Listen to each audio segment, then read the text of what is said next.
Boa noite, amigo telespectador. Seja muito bem-vindo ao programa Grisa TV, um olhar pangrisiano.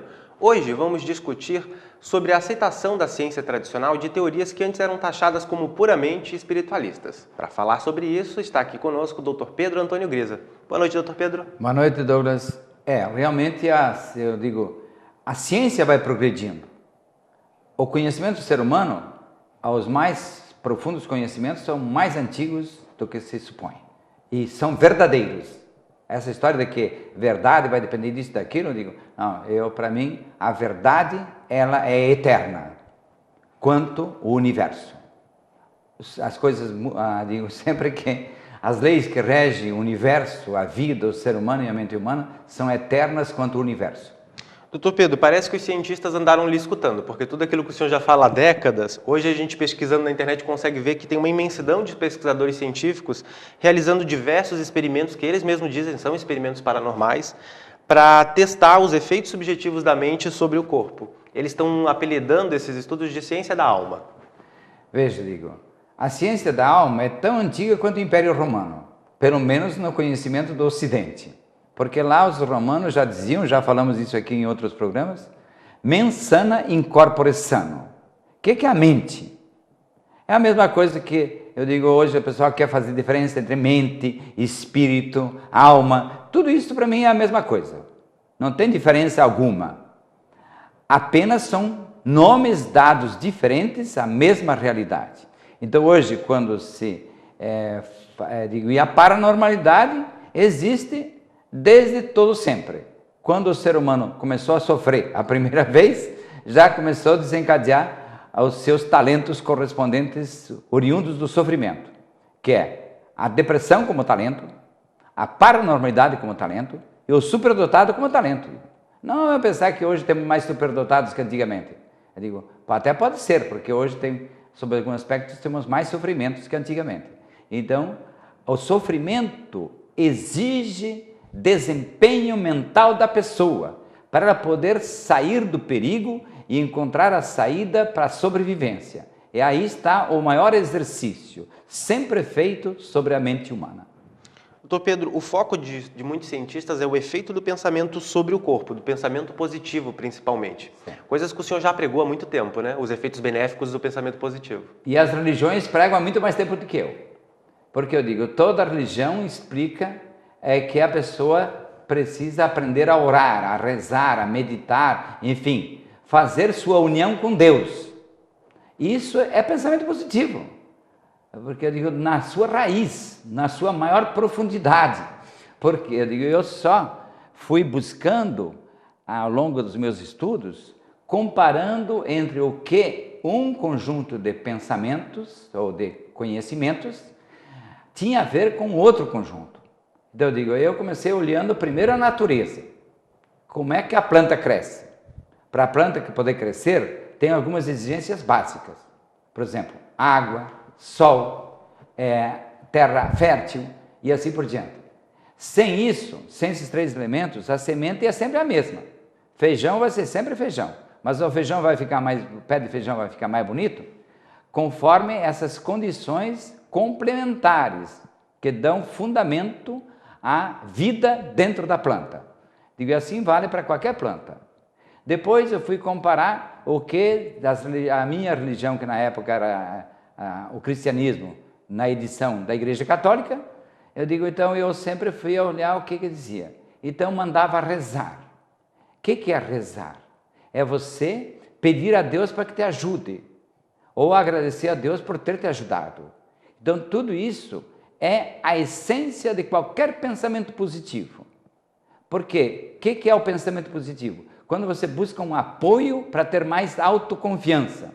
Como Jesus de Nazaré mesmo diz, tenha confiança, levanta e anda. Então, o milagre acontece também. Digo, então tudo isso está interligado. Depois, quando surge a ciência cristã americana, que vai falar das preces científicas. Depois, quando surge a história do pensamento positivo. Depois, quando surge o controle mental do José Silva, todos dizem a mesma coisa, apenas utilizam expressões, conjuntos de informações diferenciadas só nas aparências. e não na sua essência.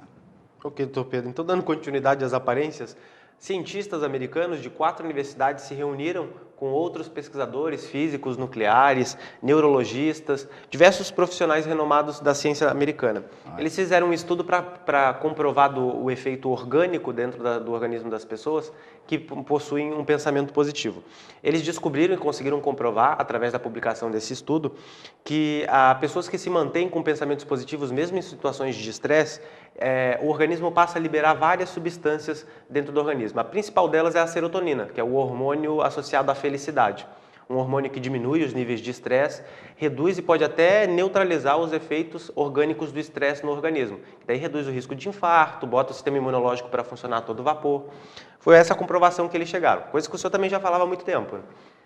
Inclusive eu tenho um tema específico dentro do terceiro ano do nosso curso de formação do parapsicólogo clínico, que fala prazer, satisfação e felicidade.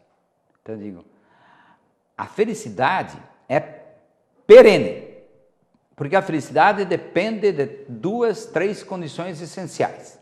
Primeiro, que a pessoa vai estar ligada a uma confiança fundamental. Eu digo, não importa se essa confiança, é fruto de um fanatismo, ou se é fruto de uma crença de um Deus que é valorizado por essa ou por aquela religião, se é ligado a aquela divindade patrocinada por esse ou aquele conjunto de conhecimentos, ou se a felicidade vem fundamentada, acima de tudo, na garantia tranquila da sobrevivência do indivíduo e do grupo, porque o indivíduo não sobrevive sem o grupo. Então eu digo, isso tudo está interassociado. Então, eu percebi isso há mais tempo, digo, até lá no meu livro, Liberte Seu Poder Extra, cuja primeira edição foi em 83, vem reforçado no livro que produzi com o Frei Gulino Bach, A Cura pela Imposição das Mãos, e depois vem reforçado para os livros seguintes, Paranormalidade para Todos, em que eu coloco lá, inclusive, que a pessoa se alimenta mais de pensamentos do que de alimentos, porque o mental sempre vale mais que o biológico. Então, eu digo, tudo isso tem a ver com essa história que agora os cientistas, finalmente, eu digo, aqueles que se dizem cientistas, digo, para mim não são tão cientistas assim, tem pensadores antigos que são mais cientistas que esses cientistas modernos, que só querem ver aquilo que os olhos enxergam, querem ver os resultados que as micropartículas do nosso organismo apresentam, com seus instrumentos maravilhosos. Tudo isso, digo, vem somar. É maravilhoso saber disso. É ótimo. Só que eles ainda estão focando as aparências, aquilo que aparece. Digo, a parapsicologia não precisa de laboratório onde tem que provar isso e aquilo. O laboratório da ciência parapsicológica, na sua essência, é a mente humana, é o ser humano. E a mente humana, digo, está dentro das categorias dos seres invisíveis. Digo, quem vê a lei da gravidade puxando? Ninguém. Quem sente a lei da gravidade? Ninguém. Digo, quem já viu o subconsciente passeando por aí? Ninguém. Quem viu o inconsciente Freud passeando por aí? Ninguém. Porque isso faz parte das essências do ser humano, da mente humana, de como nós funcionamos. Digo, quem já viu o que comanda a seiva de uma planta subindo pelo tronco e pelos galhos, pelas folhas e pelas flores e pelos frutos? Digo, ninguém vai ver nada. Vai ver o movimento dos elementos bioquímicos, dos elementos perceptíveis aos nossos sentidos. Mas o que de fato comanda esse processo? Eu já falei aqui no programa anterior, meu entusiasmo lá de criança, frente à dália que havia florido lá na ponta do galho. Eu digo, ninguém vê o que acontece dentro. Não adianta dizer, porque tudo isso é essência, essência é imperceptível aos nossos sentidos. Então, obrigado, meus grandes, reconhecidos cientistas dentro de uma categoria de pensamento humano. Porque eu digo, quem é mais cientista? É o teólogo? O teólogo também olha a Deus de uma forma limitada. Porque o teólogo estuda a Deus já disse uma vez, conta a lenda, né, conta a historinha, de que Santo Agostinho estava na praia pensando em Deus. E aí ele vê o menino que vai lá na praia com uma concha, lá no mar com uma concha, abre um buraquinho na areia e joga a água da concha dentro do buraquinho. Ele vai e continua transportando a água do mar para o buraquinho. Aí Agostinho diz: o que você está fazendo aí?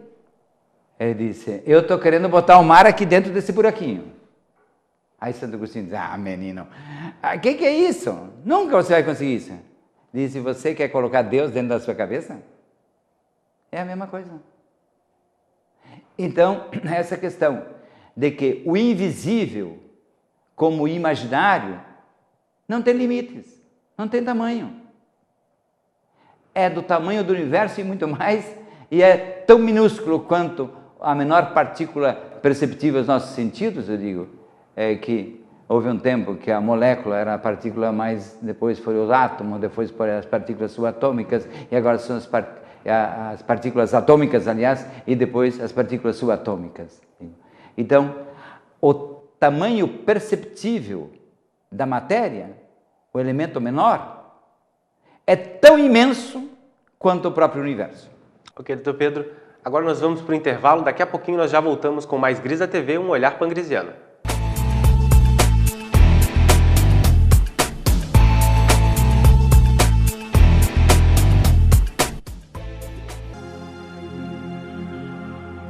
Há 15 bilhões de anos, segundo a teoria do Big Bang, o sistema solar começou a existir e a se organizar num conjunto de planetas, satélites e outros astros, sob a luz do astro-rei, o Sol.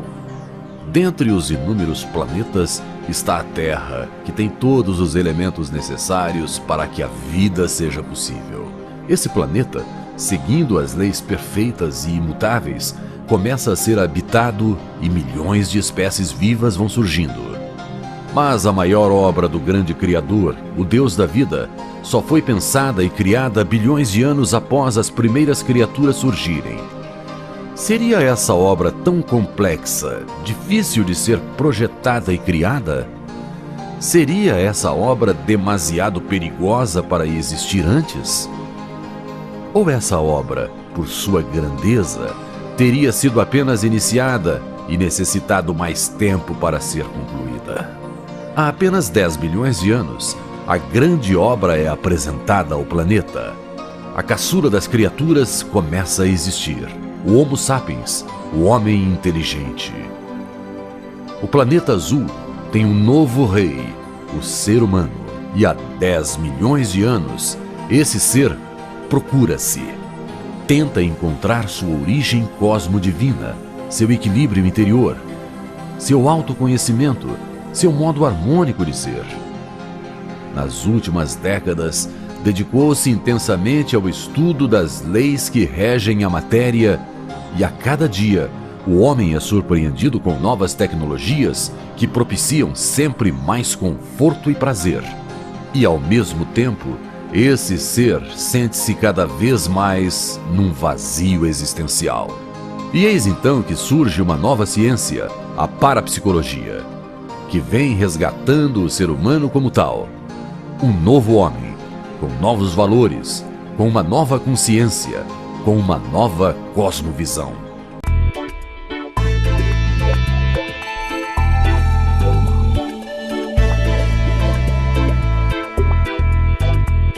Estamos de volta com o programa Grisa TV, um olhar pangrisiano. Doutor Pedro, no bloco anterior a gente estava falando sobre estudo norte-americano de cientistas que comprovaram os efeitos benéficos do pensamento positivo sobre o corpo humano. Em entrevista, os cientistas, eu achei interessante, separei aqui um fato para o senhor, que os cientistas já haviam feito esses experimentos outras vezes sem resultados positivos, sem conclusões positivas. Certo. Dessa vez, eles incluíram na equipe deles um físico nuclear, um famoso físico nuclear americano. E a presença dele foi imprescindível para o sucesso do experimento. Depois, Sim. No final, quando eles apresentaram, um repórter perguntou para ele o que teve de diferente nesse experimento para os anteriores. Ele falou: nesse nós acreditamos que a gente ia encontrar um resultado positivo. Veja, a atitude mental do pesquisador. Na física quântica, se diz que o evento muda de acordo com o pensamento do pesquisador. Já existem essas informações, digo. Mas muito antes disso, digo, a gente pode perceber o quê? Que há coisas que são observáveis por qualquer pessoa. Quem é mais feliz, quem está mais contente, quem está mais confiante, quem está mais determinado, consegue as coisas com muito mais resultado. E quem não está contente, quem está azedo, quem está reclamando, quem está falando mal, quem nunca está contente com o que tem, esse vai ter dificuldade de conseguir os resultados. Então eu digo, eu tenho isso tudo em CDs, digo, um CD que eu sempre indico para as pessoas que às vezes vêm lá no Instituto com dificuldade de saúde, o CD número 3, Saúde e Vitalidade. O que consta nesse CD?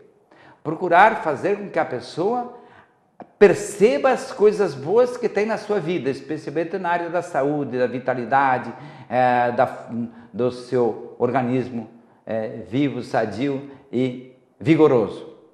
Quanto mais a pessoa percebe, e percebe resultados positivos na sua vida. Então, constatar que eu já venci na vida. Então, eu digo, dos argumentos mais poderosos que eu tenho usado e que tenho mostrado resultado, é quando eu digo para a pessoa, veja, a sua depressão vem de onde? Vem do fato de você ter nascido de uma gestação difícil, que a mãe nem esperava, aí depois ainda o parto da sua mãe foi difícil, o seu nascimento foi complicado, então o que acontece? Mas, então você ficou pensando só no sofrimento, na dificuldade, no obstáculo. Quanto mais pensa nisso, mais depressivo você é. Agora, quando você percebe que isso foi apenas uma aparência, um momento passageiro, mas a grande verdade qual foi? Que você nasceu vivo, normal, perfeito, sadio, e ainda nasceu bonito, inteligente, sobremesa. E assim por diante. Então o que eu faço se a pessoa for? E vai lá, chegando em casa, dá um abraço na sua mãe e diz, nós somos campeões, nós vencemos a morte. Quem venceu a morte vai ter medo de quê? O dia que eu nasci, a mãe tinha medo que nós dois fôssemos morar lá na casinha fria do cemitério, mas na verdade nós vivemos. Então nós somos vitoriosos, nós somos vencedores, nós somos campeões. Perceber isso é uma terapia fantástica. E eu digo, e vale para todos vocês que estão ouvindo agora que tem alguma complicação nesse campo.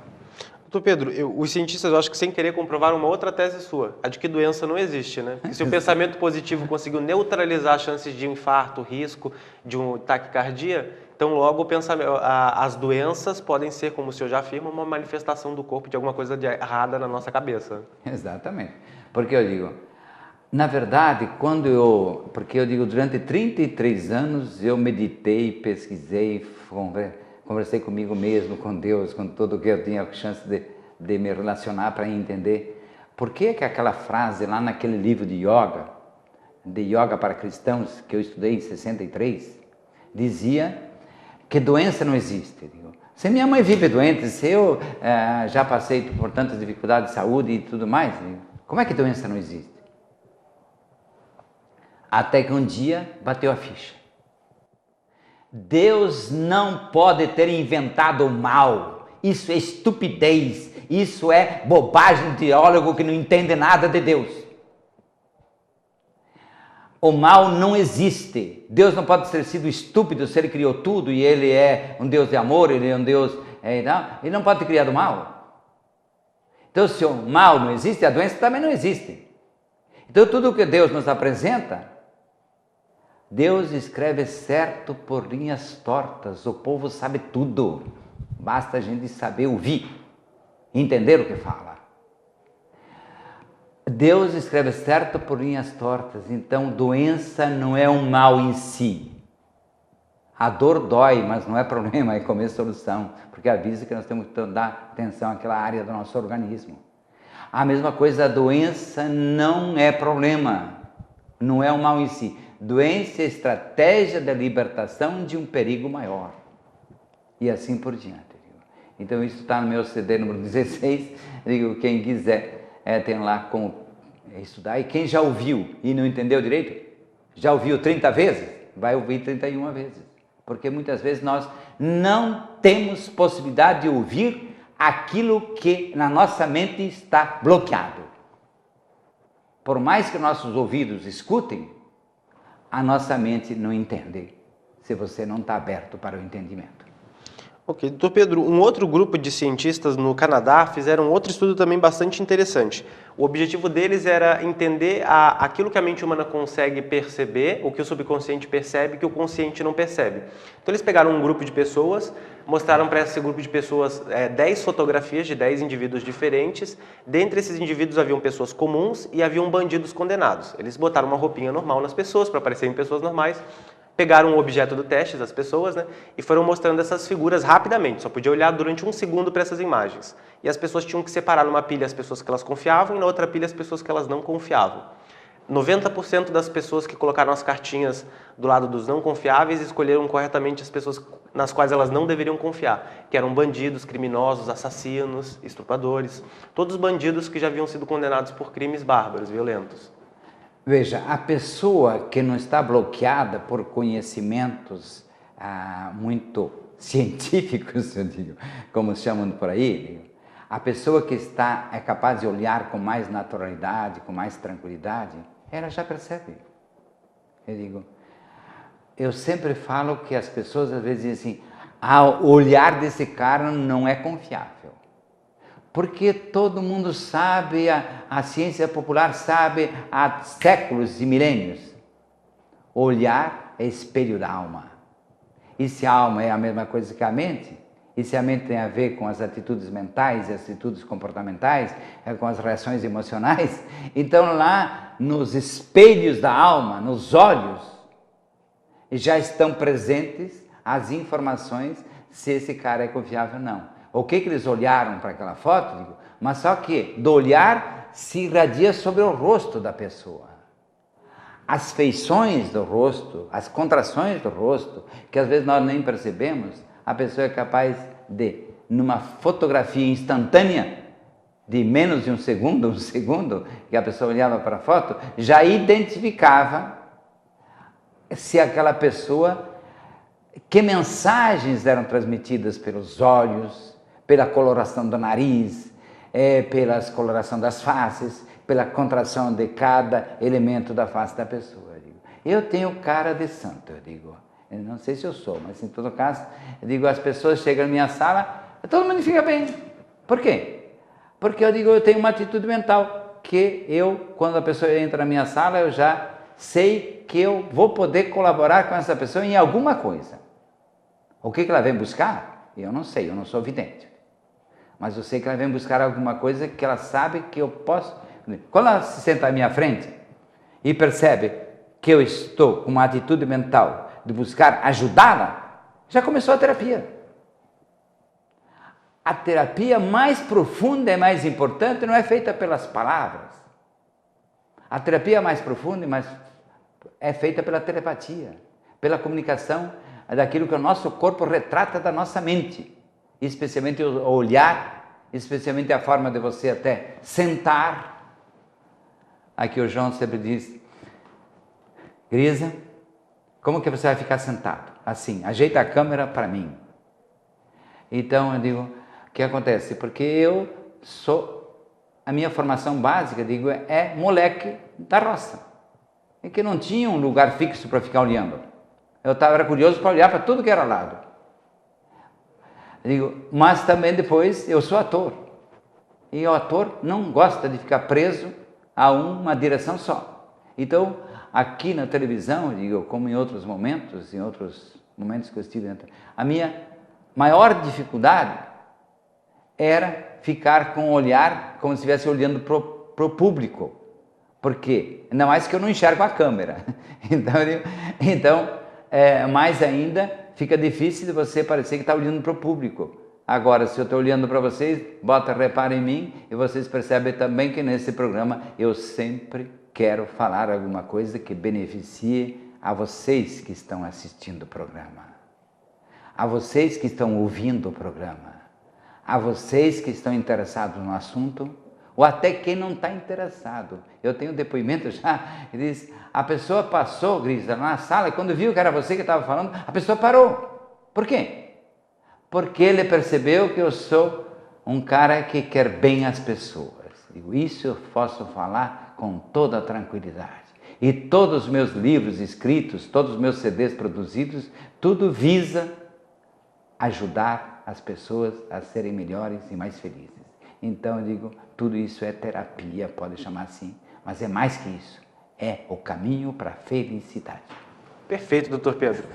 Você de casa pode aprender muito mais sobre parapsicologia do Sistema Grisa em nosso portal na internet. Acesse www.sistemagrisa.com.br. Muito obrigado pela sua presença e até o próximo episódio do programa Grisa TV, Um Olhar Pangrisiano. Boa noite.